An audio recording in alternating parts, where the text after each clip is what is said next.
Saya dokan, sekarang aku ini lagi pakai ulos ya kan. Ini adalah tradisi orang Batak. Kita tahu ya semuanya, setiap orang yang lahir pada akhirnya akan meninggal ataupun mati. Definisi kematian adalah tidak hidup, tidak menyala. Woi, mati lampu. Hidupin seram.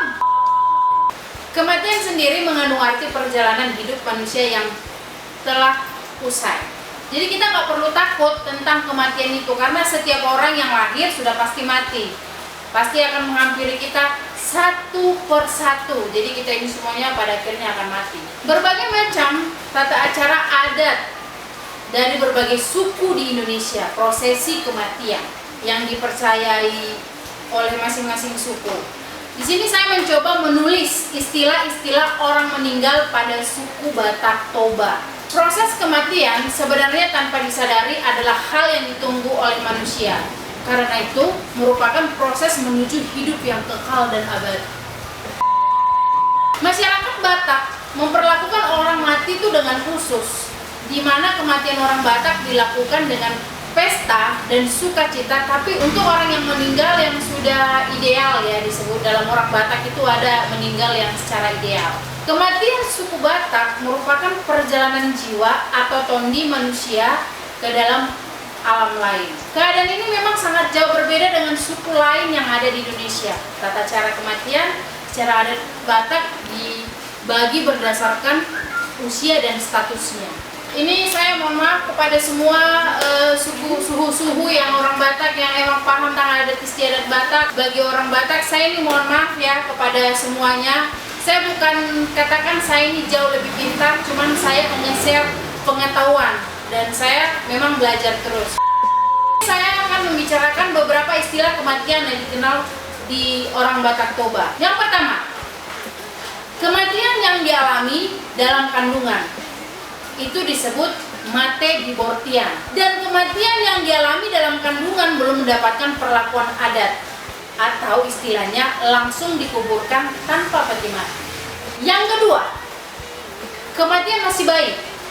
Ini disebut mate poso-poso. Yang ketiga, mati saat anak-anak, yang disebut dengan mate dakdana. Kematian saat remaja, ini disebut mate bulung. Dan nomor 5, mati saat sudah dewasa tapi belum menikah. Itu istilahnya mate ponggol. Keseluruhan kematian tersebut mendapat perlakuan adat. Mayat ditutupi dengan selembar ulos atau kain yang ditenun dengan khas masyarakat Batak sebelum dikuburkan. Ulos penutup mayat untuk mate poso-poso berasal dari orang tuanya. Sedangkan untuk yang mate dakdana atau mate bulung, ulos dari tulang atau saudara laki-laki si orang tua yang meninggal. Nomor 6, istilah ini ditujukan pada anak yang belum menikah dan meninggal dengan kondisi orang tua masih hidup.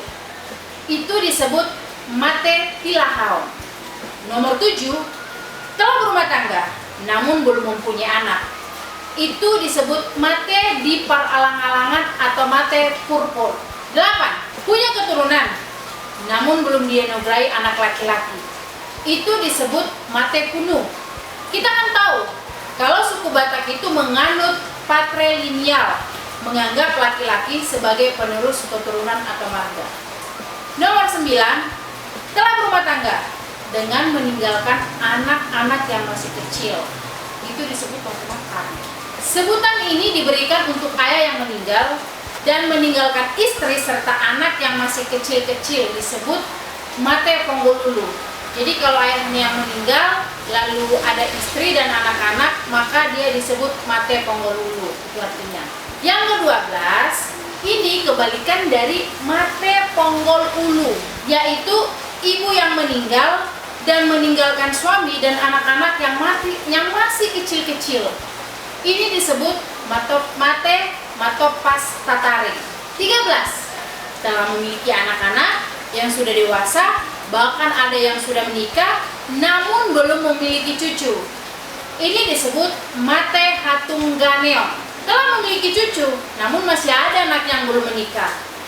Ini disebut mate sarimatua. Yang ke-15, telah memiliki cucu tapi tidak harus dari semua keturunannya.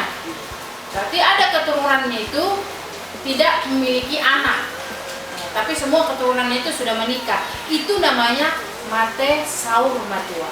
Yang ke-16, gelar ini setingkat lebih tinggi dari saur matua karena sudah memiliki cucu dan cicit. Tahu kan cicit itu apa? Cicit itu anak daripada cucu. Nah itulah.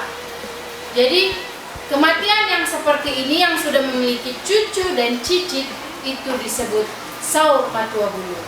Gelar ini merupakan gelar tertinggi dalam kematian suku Batak, di mana keturunan baik putra dan putri sudah punya cucu. Gelar ini juga mempunyai patokan lain, yakni keturunannya belum ada yang meninggal. Itu yang disebut mate mauli bulung. Nah, jadi bedanya dengan mate saur matua bulung itu, kalau tadi saur matua itu ada cucu, ada cicit, dan itu bisa dia saur matua, ada keturunan yang sudah meninggal, tetap dia bisa dikatakan saur matua bulung. Sedangkan kalau mate mauli bulung itu tidak ada keturunannya yang meninggal atau yang mendahului si orang tuanya. Itulah kalau mauli bulung. Dan tahu kalian saur matua dan mauli bulung dianggap kematian yang paling ideal di suku Batak. Keren kan? Dalam suku Batak kematian yang ideal itu juga ada. Jadi semakin tinggi tingkatannya, semakin ideal lah kematiannya. Nah, itu tadilah istilah-istilah pada suku Batak, istilah-istilah meninggal pada suku Batak. Jadi buat teman-teman yang satu suku dan para suhu-suhu yang paham benar dengan istilah-istilah meninggal pada suku Batak, mohon maaf sekali lagi ya, mana tahu ada salah penyebutan atau istilah-istilah lainnya. Jadi kalau ada yang salah, mohon saya dikritik dengan baik. Kalau ada yang harus diperbaiki dari sini, saya diajari. Jadi sekian dari saya, semoga bermanfaat dan menambah pengetahuan. Terima kasih.